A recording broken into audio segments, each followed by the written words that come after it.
Hey, welcome back to What I Tasted, where I take your comfort food favorites and I make them plant-based and absolutely delicious.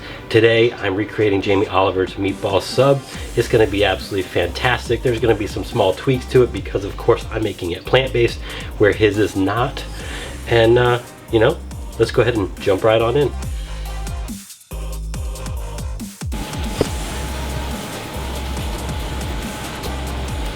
So the first call out to this recipe is that I'm using my But Better soy meatball recipe, and I'm substituting the onion with some potato because when Jamie Oliver made his meatballs, he put potato in his, so that's what I'm doing.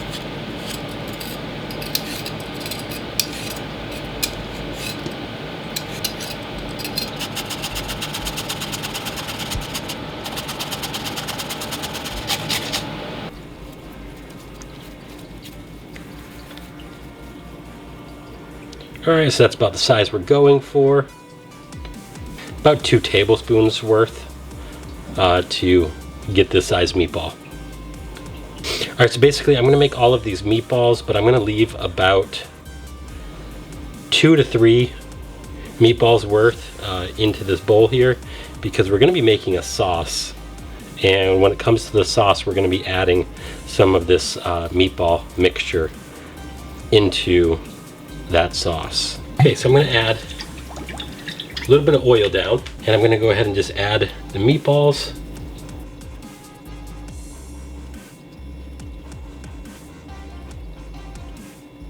I'm going to add a little bit of salt.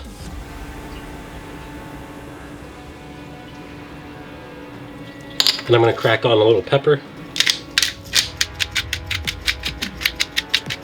Alright, and I'm going to add these meatballs to the oven. I'm going to cook them for about 25 minutes. So the meatballs are in and cooking, so the next thing I have to do is prepare a gravy. And so to make this gravy, I need to start off by preparing some red onion and some fennel and get that sauteing in a skillet. Then what I'm going to do is I'm going to help that kind of like dry out a little bit with some flour, and then I'm going to actually then hydrate it with some vegan alcohol-free Guinness. That's going to then start kind of thickening up and turning into a gravy, and then I'm going to go ahead and flavor it off with some other ingredients. So let's go ahead and get started with that prep while those meatballs are in and cooking. Just going to prepare these red onions like I prepare all the other onions.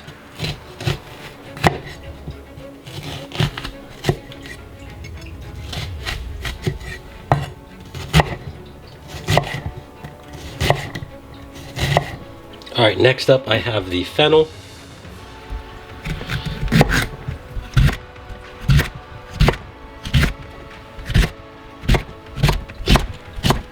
I'm going to add in the onion.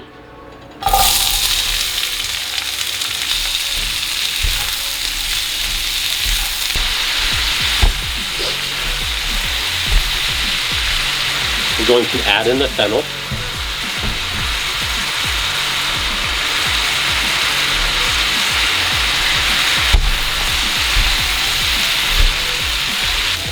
Alright, let's go ahead and add some flour, and let's mix that in.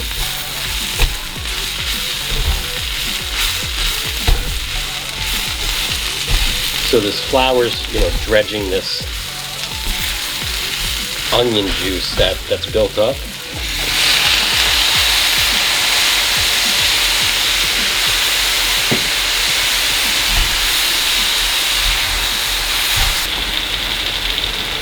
Okay, I'm going to add in some ketchup,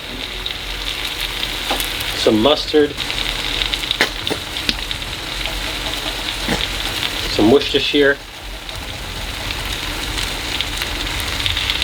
some of the steak sauce. I'm going to add in some mango chutney.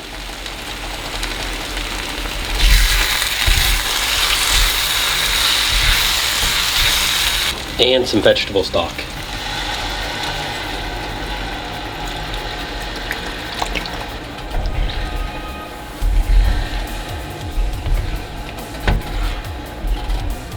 And then now I'm going to add in those 3 meatball leftovers and just kind of break that up.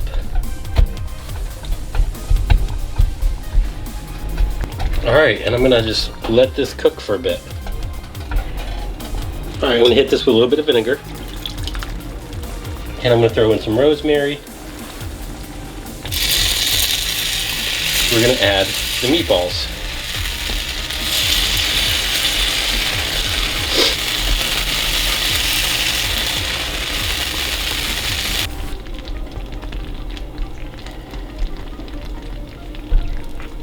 Really just kind of flipping the meatballs over one another to get it worked in to the gravy. Then top it with whatever your favorite vegan cheese is.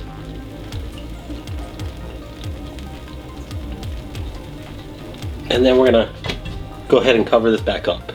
We're gonna let that cook for about 5 more minutes. All right, let's take a look. Yeah, that's looking fantastic.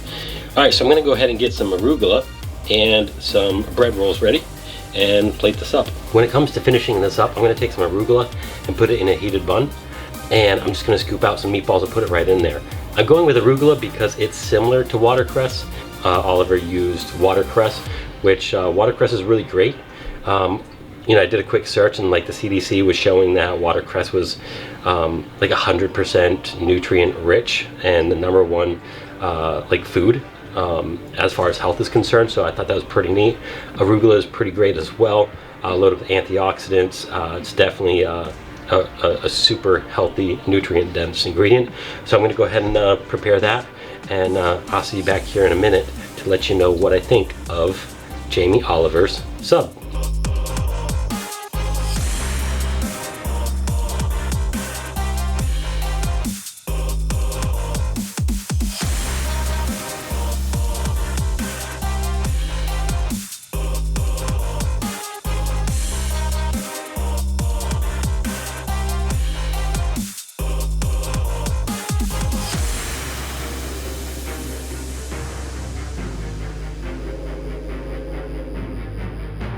So overall, this was a pretty easy meatball sub to make.